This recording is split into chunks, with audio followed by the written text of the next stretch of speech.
365일 건강하게 사는 방법을 꼼꼼하게 알려드리는 100세 시대의 건강지침서.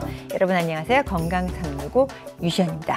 그리고 오늘도 저와 함께 건강365를 꼼꼼하게 채워줄 분이시죠. 건강지킴이 허미란 씨 나오셨습니다. 안녕하세요. 네, 오늘도 함께 하겠습니다. 건강지킴이 허미란입니다. 그리고 우리 입안 건강에 대해서 자세히 설명해 주실 분이십니다. 치과의사 김현규 선생님 나오셨습니다. 네, 안녕하세요. 치과의사 김현규입니다. 반갑습니다.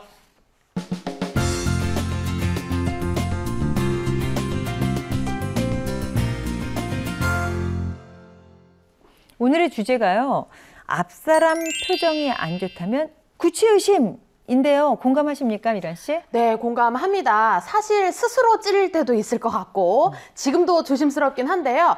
대면하는 좀 어려운 어른이나 불편한 사이에서 구취가 나면 근데 조금 냄새 나는 것 같은데 얘기를 못하니까 그게 구취의 가장 큰 단점이다 이렇게 생각이 들거든요. 그렇죠. 그 입에서 냄새만 나면 다 구취 질병인가요, 선생님? 전부 질병은 아닙니다. 네. 하지만 이제 직접적으로 얘기를 하지 못하기 때문에 괜히 껌 줄까? 껌 씹을래? 뭐 이런 느낌. 굉장히 괜찮다. 그런 그렇죠. 식으로 하면 되겠구나. 네. 근데 나 껌 괜찮아 라고 해도 아니야, 껌 좀 씹어야 돼. 너 사탕 좀 먹어야 돼. 이런 느낌으로 계속 뭔가 권유를 하게 되면 그렇죠. 혹시 내가 입냄새가 나는구나 네. 라는 걸 생각해 볼 수가 있는데요. 네, 보통 배우들이 네네. 뭐 이렇게 촬영하기 전에 뭐 애정씬이 있다거나 그렇죠. 그럴 경우 음식을 뭘 먹는지 굉장히 중요하다고 중요합니다. 그러더라고요. 따라서 이 음식에 따라서 냄새가 나는데요. 네. 이 구취, 입냄새는 3가지 정도로 분류할 수가 있는데 네. 첫 번째는 어떤 음식을 먹었냐에 따라서 나오는 음식물에 따른 입냄새. 네. 보통 마늘이나 양파, 카레 그렇죠. 같은 걸 먹게 되면 네. 이게 쉽게 사라지지 않습니다. 게다가 네. 이거 트림 한번 해주면 그렇죠. 셉니다.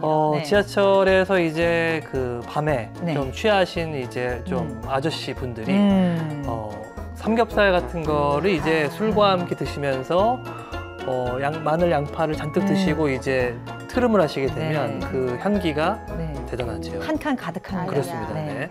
이렇게 음식물을 먹었을 때 생기는 음식물의 냄새가 있을 수가 있고요. 네. 두 번째는 양치질을 잘하지 못해서 치아에 설태, 그러니까 치태, 이 플라그라고 하는 때가 끼는 겁니다. 네. 이 때가 꼈을 때도 입냄새가 나고요. 네. 전신적으로 건강이 좋지 않았을 때도 입냄새가 나올 수가 있습니다. 네. 자, 그렇다면 말입니다. 우리가 이 구취 경험은 많지만 과연 이 구취에 대해서 얼마나 바른 상식을 가지고 있는지 먼저 확인하고 가도록 하겠습니다.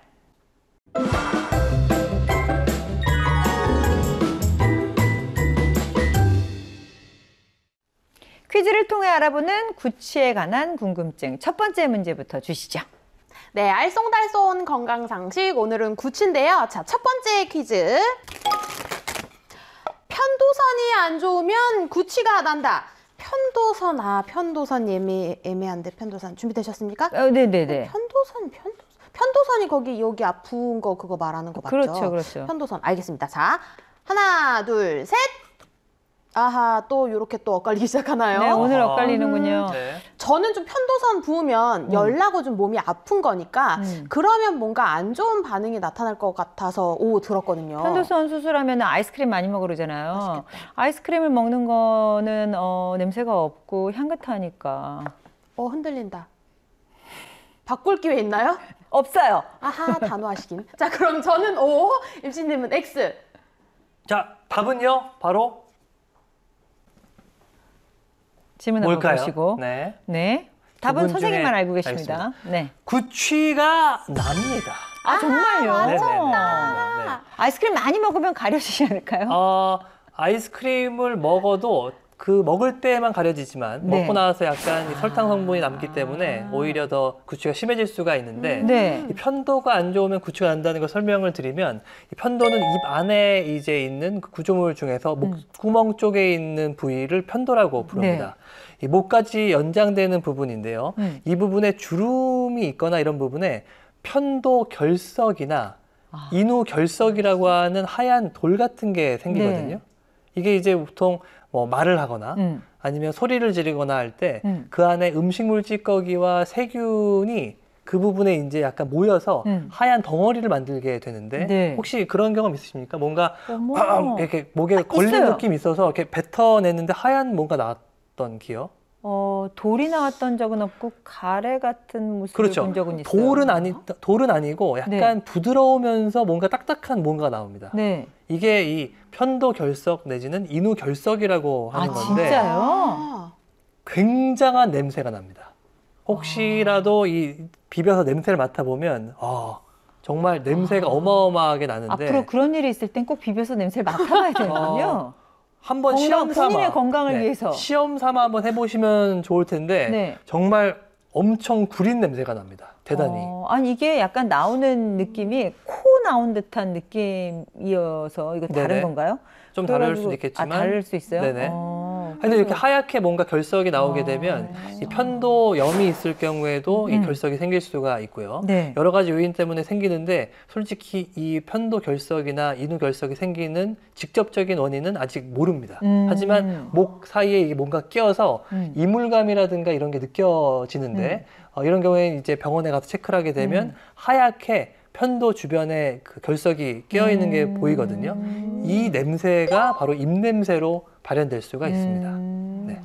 이게 저희는 굉장히 말을 많이 하는 직업이니까 네. 가능성이 높지 않습니까? 그러니까 아직까지는 본 적이 없지만 앞으로 한번 나타나면 꼭 비벼서 한번 느껴봅시다. 저는 네. 또 다르게 생각했어요. 건강을 만에 위해서. 하나 발견되면 절대 비벼서 냄새를 맡지 않아도 된다. 왜? 건강 선생님이 지킴이 분이 뭐 하시는 겁니까? 그럼 냄새를 맡아보도록 하겠습니다. 네, 꼭 정말. 한번 확인하고. 나랑 네. 건강 지킴이 정말. 깜짝 놀라는 냄새가 납니다. 네, 정말 냄새가 너무 구립니다. 네. 그러니까 입냄새, 네. 냄새에 대한 강조는 이제 그만하셔도 될 것 입냄새이기 같습니다. 때문에. 네, 입냄새니까 막기 아무튼 위해서. 굉장하다는 사실. 굉장합니다. 편도선 안 좋으면 빨리 치워야 된다고. 네, 치료 비용을 거. 자, 두 번째로 빨리 넘어가 네. 주세요. 자, 서둘러 넘어가 볼까요? 네, 자, 냄새 두 나는 것 번째, 같아요. 네, 네. 두 번째 문제. 자, 입냄새는 완치가 불가능하다.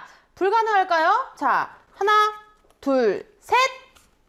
그렇죠, 그렇죠. 그럼요. 저는 이 세상의 모든 똑똑한 의학 박사님들을 믿습니다. 뭐 어느 병도 완치가 됐다, 뭐 어떠한 치료법을 찾아냈다 이런 뉴스를 많이 봤는데 입냄새 요 정도는 야, 할수 있지 않을까요? 이렇게 얘기하는데 여기서 우리 김영규 선생님 오 들면 굉장히 배신감을 느낄 것 같은데, 그러니까 김영규 선생님을 못 믿는다는 얘기가 되는 거잖아요. 이거 어떡하나? 발언에 좀 경솔함이 있었나요? 네. 자, 답을 드리면 네. 안타깝지만 오입니다. 네. 불가능해요? 그러니까 이게 좀 표현이 조금 어려운 얘기인데요. 네. 입냄새라고 하는 건 병일 수도 있지만 병이 아닐 수도 있습니다. 그러니까 어떤 걸 먹었냐에 따라서 입냄새가 나기도 하고 네. 아니기도 하니까 먼저 첫 번째로는 입냄새에 대한 그 완치를 해야 돼 하는 강박을 내려놔야 됩니다. 네. 누구나 말을 많이 할수 하거나 있다. 뭔가를 먹게 되면 입냄새가 난다는 거를 인식을 하고 이게 충분히 좋아질 수 있다는 생각을 해야지 예를 들면 완치를 해야 된다. 그렇죠? 마늘 냄새 같은 경우는 네네. 마늘을 안 먹으면 안 나는 거니까 안 나는 거죠. 괜찮은 네. 거잖아요. 그렇습니다. 네, 그러니까 음식은 일단 배제하고. 배제하고 네. 그런데 또 신경성으로 네. 입냄새가 난다고 고민하는 분들이 있어요. 네. 이 치과에 오시는 분들이고 아. 제가 지금 직접 그분들의 입냄새를 코로 맡아보고 그리고 기계로 테스트를 해봐도 입냄새가 안 납니다.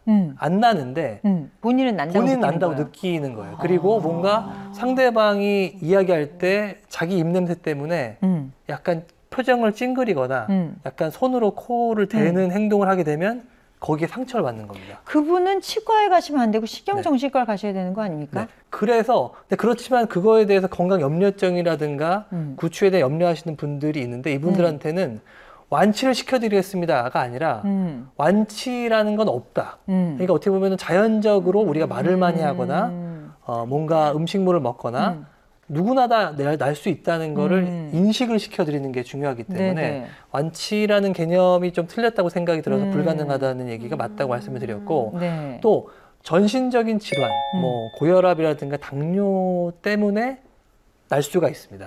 이런 경우에는 전신 질환이 나아지지 않으면 입냄새가 좋아지지 않기 때문에 네. 이런 만성 질환의 경우는 완치가 어렵지 않겠습니까? 네. 따라서 제가 불가능한 쪽에 오를 들었고 네. 중요 포인트는 못 고친다는 것이 아니라 너무 강박관념을 갖지 말자입니다. 네네.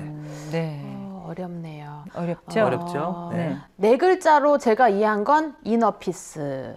이렇게 네. 내 안의 평화 뭐 이런 네. 식으로 저는 한번 서둘러 강 같은 평화 네, 갖도록 요거 한번 하겠습니다. 살짝 해보도록 네. 하겠습니다. 자, 그럼 세 번째 퀴즈 보면요. 입 벌리고 자는 습관은 구취를 악화시킨다. 입 벌리고 자는 거. 우선 입 벌리고 자는 사람들 코골이가 우선 심해요. 네. 코골이가 심하다는 건 그 어떠한 질병도 조금 더 올라올 수 있겠다 일단 생각이 OX 들어서 결정하고 하시죠. 설명은. 네. 제 하나, 쪽으로 몰려고 했는데 안 됐네요. 둘, 셋. 역시 제 편이었어요. 저랑 비슷한 생각이신가요? 글쎄요, 뭐 코골이까지는 생각을 못했고 입 벌리고 자면 입안이 마르거든요. 근데 마르는 게 그 구강 건강에 안 좋다고 알고 있어서 그래서 그렇지 않을까라고 생각했습니다. 맞습니다. 자, 답은요, 바로 O입니다. 네, 네, 오. 정확합니다. 이번에 좀 정확히 얘기했군요. 정확했습니다. 네네네. 입냄새 주범. 입냄새가 발생하는 가장 기본적인 원인은 바로 말씀하신 구강 건조입니다. 구강 건조가 일어나기 때문에 입냄새가 나는 겁니다. 메커니즘을 보면요. 네. 구강 내에 있는 세균이 있는데 네. 이 세균이 단백질이나 지방에 들어있는 황성분과 결합을 하게 되면 이 황화합물이 만들어지는데요.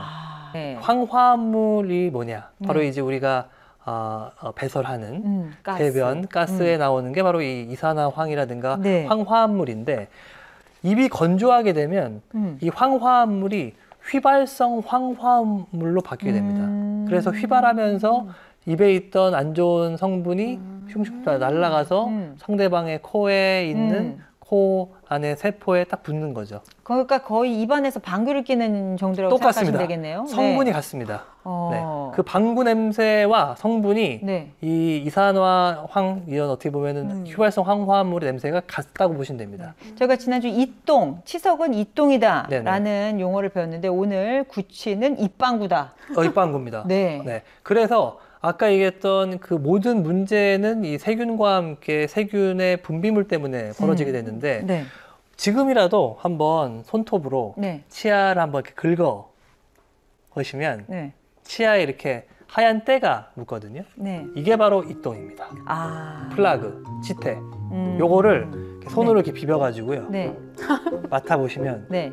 또 이게 구려요. 또. 아, 그래요? 왜 이똥이구나. 네. 이런 느낌이 나는 게 바로 이 네. 안에 들어있는 황화물 때문에 그렇습니다. 네. 따라서 입을 벌리고 자게 되면 자는 동안 계속 이 입이 마르게 되면서 화합물이 많이 생겨서 휘발하게 되니까 입이 마를 수밖에 없고 냄새가 날 수밖에 없습니다. 그럼 선생님 여기서 아주 중요한 포인트. 네네. 입을 다물고 잘게 하는 방법 없을까? 여기에다가 무슨 이 뭘 이렇게 뭐 묶어둘 수는 없고 마스크를 한다거나 뭐 어떻게. 그래서 네. 요즘 최근에 나온 시판된 제품 중에 테이프가 있습니다. 이미 네. 그거 만들었구나. 만들었습니다. 입을 이렇게 하는. 시판되는 테이프가 있는데 네. 손가락 같이 요런 정도의 그 길이어서 요렇게 입을 딱 붙여줍니다. 네. 이렇게 위아래로 입을 딱 붙여줘서 강제적으로 네. 입을 벌리지 못하고 코로 숨쉬게 하는 테이프가 시판되고 있습니다. 이렇게 되면 입 벌리고 자지 않겠죠. 왜 방구도 뭘 먹었는지에 따라서 냄새가 달라지잖아요. 달라집니다. 네. 그렇다면은 이 구취 입방구도 네네. 뭐 원인에 따라서 이렇게 냄새가 달라질 수 있을까요? 이 냄새에 따라서 뭔가 문제점을 좀 파악할 수 있는 방법이 있는데 그래요? 이게 교과서적인 방법이라서 정확하다고 할 수는 없겠지만 설명을 좀 드리겠습니다. 네. 먼저 입에서 당뇨가 있는 분들의 경우에는 네. 좀 달짝지근한 그 과일향 내지는 어머. 아세톤 향이 난다고 합니다. 그거는 냄새라기보다는 향기 아닙니까? 네. 그런데 과일 향이라고 하는 게 조금 너무 미화된 것이고 네. 좀 시큼한 느낌의 냄새가 날 때 이게 당뇨가 있을 때 그렇고요. 네. 두 번째로는 아까 말씀드렸던 인후결석이나 편도결석이 있을 때에는 하수구 냄새가 난다고 합니다. 네. 네. 그리고 약간 계란 썩는 냄새라든가 안 좋은 냄새가 나는 경우에는 간 질환이 있을 때, 간이 안 좋을 때는 뭐가 썩는 냄새가 네. 나고요. 그리고 신장이 안 좋을 때에는 암모니아 냄새. 우리가 화장실. 그렇죠. 시큼한 홍어회 같은 네네. 그런 냄새가 날 때는 신장이 안 좋을 때. 자, 그리고 또 위가 안 좋을 때, 네. 위가 안 좋을 때 이 신물이 넘어오거나 그 부패한 냄새가 나게 되는데 음식물 썩는 냄새, 그러니까 쓰레기 처리장 같을 때 그 네. 냄새가 나게 되면 위가 안 좋아서 위에 질환이 있거나 신물이 넘어올 때 그런 문제 있다고 볼 수가 있습니다. 네. 물론 이 분류는 교과서적인 분류이고 뭔가 냄새가 나는 걸 주변에서 이야기한다거나 가족들이 이야기할 때는 약간 전신적인 문제가 있다는 걸 생각을 하시고 치과에 가시는 게 좋습니다. 근데 저희가 밥을 먹고서 요즘 현대인에게 있어서 빼놓지 않는 음료 중에 하나가 커피인데 커피죠. 네. 보통 커피 하면은 저희가 향이 되게 좋다고 생각하는데 네네. 이 커피가 구취에는 안 좋다는 얘기를 들었어요. 이제 그 두 가지로 나눌 수가 있는데요. 첫 번째는 그 설탕이 들어가 있지 않은 네. 이 아메리카노류. 설탕이 안 들어가 있으니까 문제 없지 않겠냐 생각이 들 수 있겠지만 커피 자체를 마시게 되면 약간 산미, 신맛이 납니다. 커피 자체에서. 네, 산미도 있죠. 커피를 네. 마시게 되면 pH 농도가 5 이하로 떨어지게 되는데요. 지난 시간에 말씀드렸던 pH 5.5보다 낮은 그리고 높은 산성이죠. 네. 따라서 충치균이 커피를 마셔도 활동하게 됩니다. 따라서 시큼한 느낌과 함께 구취가 날 수가 있고요. 두 번째로는 이 프림이나 설탕이 들어가 있는 달짝지근한 커피 네. 이런 경우에는 이 당분과 함께 이 입안의 침이 끈적끈적하게 변하면서 더욱더 구강 내 음식물 찌꺼기를 잔류시킬 수가 있기 때문에 네. 좀 안 좋은 냄새가 더 날 수가 있습니다. 따라서 커피를 먹은 다음에도 양치질하는 걸 권해드리고 네. 먹을 때 조금 덜 닿게 하는 방법은 약간 빨대나 이런 걸 이용해서 목으로 바로 넘기는 방법을 사용하면 네. 조금 더 구취가 줄어들게 됩니다. 네. 혹시 미란 씨는 구취 경험이 있으신가요? 구취 경험은 제가 피해자일 수는 있는데 제가 가해자였던 적은 제가 자가 인식을 못한다는 게 함정인 것 같아요. 그렇죠. 그래서 여기 시청자분들도 그럼 내가 지금 입냄새가 나는 건지 안 나는 건지 자가 진단하는 방법을 되게 궁금해하실 것 맞아요, 같거든요. 맞아요. 요거 어떻게 방법 있을 것 같거든요. 아, 네, 좀 있습니다. 알려주시죠. 유용할 것 같아요. 전통적인 방법 몇 가지가 있는데요. 먼저 이 3분 동안 입을 좀 다물고 있다가 이 손을 이용해서 이렇게 코를 감싼 후에 맡아보는 방법이 있는데 솔직히 이 방법으로는 제대로 알 수가 없습니다. 아무리 해도 뭐 잘 모르겠는데 이런 경우가 있거든요. 이럴 때 또 조심해야 될 게 네네. 그 손에 혹시 핸드로션 같은 거 그렇죠. 말씀이에요. 네. 향기로운 굉장히 향기로울 수 있어요. 향기로울 네. 수 있다고 생각할 수 있지만 이렇게 먼저 맡아보는 방법도 있고 네. 네. 치과에서 사용하는 방법으로는 종이컵을 이용합니다. 아. 네, 정말 환자분들한테 음주운전할 때 불어보세요 하는 것처럼 이렇게 종이컵 갖다 대고 더더더더더더더 이렇게 한 다음에 제가 딱 맡아보거든요. 그럴 때 구취가 있으면 이제 구취가 좀 존재하는 것이고 구취가 없어도 이제 환자분들이 걱정하는 경우도 있습니다. 이렇게 이제 냄새 맡아보는 방법이 있고 네. 전통적인 방법 중에 하나가 네. 여기 요 손등을 네. 혀로 음. 대차게 한번 핥아보는 겁니다. 이렇게 네. 낼름 네. 핥으면 침이 묻었죠? 네. 여기를 이제 말립니다. 10초 동안. 네. 10초 동안 말린 다음에 이 부분을 이제 냄새를 맡아보게 되면 지금 제가 아마 말을 많이 했기 때문에 휘발성 황화물이 생성이 됐을 텐데 네. 네. 별로 좋지가 않아요. 우리 김영기 선생님은 네. 평소에 냄새 맡는 걸 참 좋아하시는 것 아니, 같습니다. 네, 이렇게 냄새가 나는 방법. 이게 이제 구취를 체크하는 방법입니다. 마찬가지로 핸드폰을 통화를 한 다음에 침이 튄 부분에 냄새 맡아 본다거나 면봉으로 네. 혀나 볼 쪽에 그 혀 안쪽의 부분을 면봉으로 적셔서 만져본 다음에 네. 맡아보는 방법. 이런 방법. 그리고 혀의 색깔을 보는 방법도 있는데 제가 네. 한번 살짝 그 오. 차트를 한번 준비했는데 네. 보통 혀가 그냥 핑크빛이라고 하면 건강한 혀인데요. 네. 이 가운데 보게 되면 색깔이 약간 좀 노랗죠. 노리끼리하네요. 노리끼리하고 이쪽은 약간 하얀데 네. 아까 얘기했던 그 플라그, 치태, 이 똥이 이 치아에만 끼는 것이 아니라 혀에도 낍니다. 혀에도 끼기 때문에 이렇게 네. 혀에 낀 상태에서 말을 많이 하게 되면 입이 마르면서 당연히 냄새가 나는 거죠.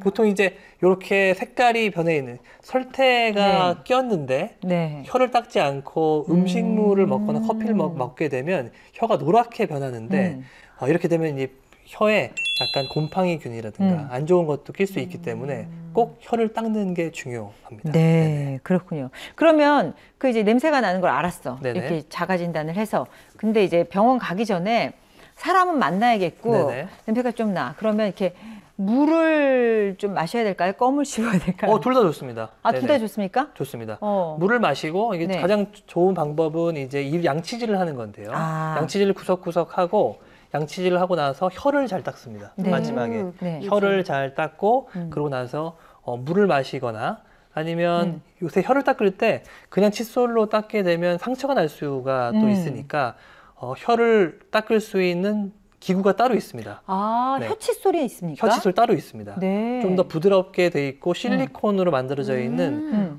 혀 긁게, 뭐 텅 스크래퍼라든가 텅 그 칫솔이 따로 있거든요. 네. 그런 걸로 치아를 닦게 되면 좀 더 간편하게 치아에 묻어 있는 설태, 저희가 설태라고 하는데 설태를 네. 제거할 수가 있습니다.